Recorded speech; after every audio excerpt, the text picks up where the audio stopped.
एक हज़रत नूह का मिशन और कौम का इनकार। हज़रत नूह अलैहिस्सलाम को अल्लाह ने अपने दौर की एक जाहिल और बेरा कौम की तरफ भेजा जो बुत परस्ती में मुब्तला हो चुकी थी और अल्लाह की वहदानियत से मुनहरिफ हो चुकी थी।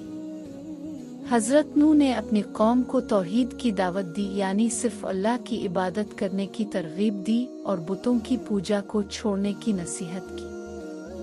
हज़रत नूह ने उन्हें कई बरस तक हिदायत देने की कोशिश की, लेकिन उनकी कौम ने मुसलसल इनकार किया और उनकी बातों का मजाक आड़ा।